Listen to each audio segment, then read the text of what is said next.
Les antivaleurs Mirador, c'est barbant.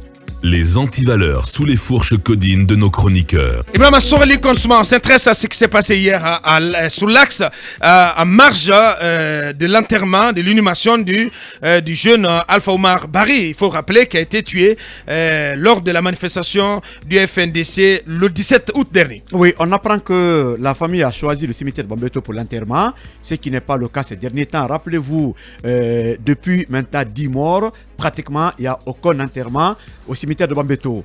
Il y a des arrangements entre peut-être des responsables de ce pays et les familles pour faire les enterrements en catimini. Mais malheureusement, ce n'est pas le cas du jeune Bari qui a été Alpha Omar Bari qui a été tué. Et hier, ses amis devraient quand même accompagner son corps du côté de Bambeto. Ouais, le cimetière des martyrs, oui, comme on dit. J'ai appris qu'il y avait quand même il y avait beaucoup de tension hier. Nous avons cherché même après l'émission d'aller à Kalou, mais c'était très très compliqué parce qu'il y avait des bouchons un peu partout et on voyait des images qui nous parvenaient de l'axe, des images de tension, d'échauffourée entre des jeunes et les forces de défense et de sécurité. Oui, mais Abakar, dans le passé... Les forces de sécurité. Dans le passé... bon, pas force de sécurité seulement. Il y a l'armée qui est déployée sur le long de l'axe. Vous savez très bien. Et l'armée n'est pas faite pour le maintien d'ordre. C'est pourquoi les tueries par balle, vous ne pouvez pas comme... Non, mais on n'est pas en guerre. La loi sur le maintien de l'ordre classe l'armée en troisième position. Oui, mais quel danger y a-t-il sur l'axe pour qu'on maintienne encore l'armée? Je vais juste vous dire que l'armée... C'est la question. L'armée peut intervenir, mais un dernier ressort. Il y a un adage qui dit que celui qui a la diarrhée ne craint pas la nuit. Aujourd'hui, ces jeunes ont décidé d'aller au cimetière de Bambeto.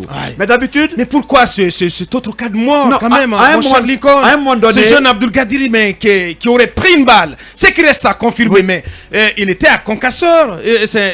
Apparemment, selon nos confrères d'Afrique à Guinée, c'est un jeune carreleur, originaire de Dalin, mais qui serait fait prendre une balle. Et à l'issue donc de cette blessure, il aurait succombé le soir à l'hôpital. Donc c'est assez triste. Si vous remarquez, tous qui sont morts sont entre 15, 16, 17 ans. C'est des enfants et qui ne sont pas surtout des manifestants. Alors, d'habitude, sous Alpha par exemple, quand on a senti que les cérémonies funèbres créaient des problèmes, le jour des inhumations, on procédait quand même complètement à nettoyer complètement entre griffes l'armée de l'Axe. Hier, on savait que ces jeunes venaient. Leur ami est mort par balle. Mais pourquoi on n'a pas fait de sorte que ces militaires, ces policiers et gendarmes qui étaient sur l'Axe, quand même cèdent un peu le pas?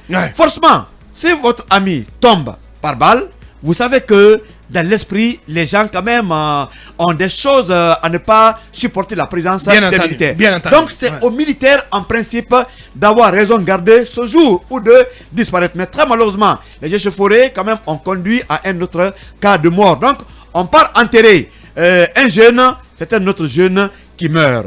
Aujourd'hui, ce qui se passe là-bas, c'est trop, tout ce qui est trop est mauvais. On ne cesse pas de rappeler nos autorités, le gouvernement. Mais il faut qu'on mette un terme à ces crimes. C'est très important. Mais pourquoi tous les jours? Pourquoi des morts sur l'axe? Bien. C'est le problème. C'est vraiment dommage. C'est vraiment très dommage. Bien. Et là-dessus, dans un instant, on va entendre Josca Philippe qui va intervenir pour évoquer donc ces violences sur l'axe, l'autoroute Le Prince. Oui, Lincoln. Est-ce qu'il y a eu un communiqué du gouvernement depuis hier? Alors, pas du tout. Est-ce qu'il y a eu la compassion? C'est ça aussi le problème.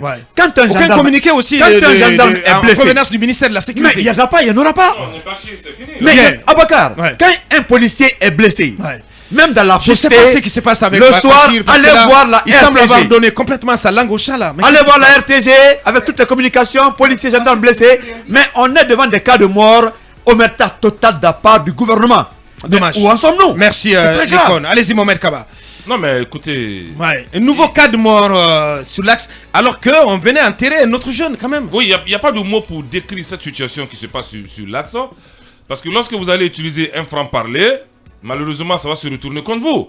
Donc je préfère me faire violence pour interpeller juste le ministère de la Sécurité Même si ces jours sont comptés dans le gouvernement. Bachir Diallo, bien sûr. Vous n'en savez rien. Vous n'en savez rien. Même si ces jours sont comptés, parce qu'il est en déphasage avec le président de la République aujourd'hui.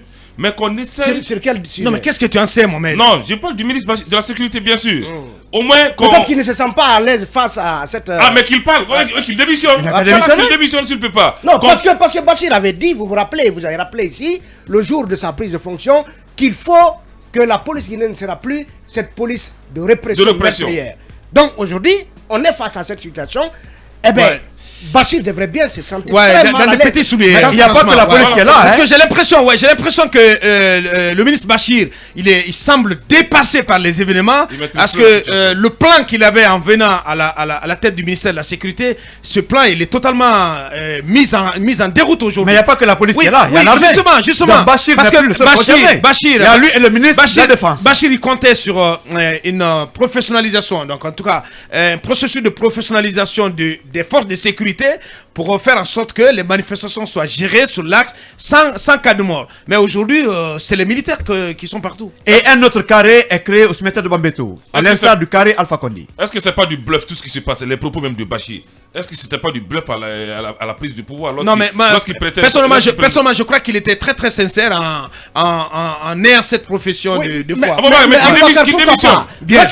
Lorsque le chef de la junte est allé, en tout cas, s'incliner sur la tombe des jeunes tombés durant le régime Alpha Condé au cimetière de Bambeto, lorsque le même colonel est allé s'incliner au stade du 28 septembre, et lorsque celui-là vous dit je vous nomme pour que vous rendiez la police plus professionnelle et qu'il n'y ait plus de morts, vous avez raison de reprendre ce discours parce que vous avez foi en la démarche de l'homme, de par les actes que l'homme a posé. Aujourd'hui, l'armée, elle est, dès que c'est chaud, c'est l'armée qu'on envoie. On envoie le bâtard. Ça veut dire que Ousmane Gawal, on peut bien comprendre quand il dit qu'ils n'ont pas les moyens d'encadrer une manifestation. Donc, les meilleurs moyens, c'est d'utiliser l'armée. Parce que moi, ce qui se passe à Bakar, très grave. Il faut quand même souligner, si tu permets, oui. C'est que l'enterrement a eu lieu à Bambeto. Les premières échauffourées ont eu lieu à Bambeto. Mais ce jeune a été tué à Concasseur. Ça, c'est à un carrefour plus loin. Oui, bien entendu. Bien.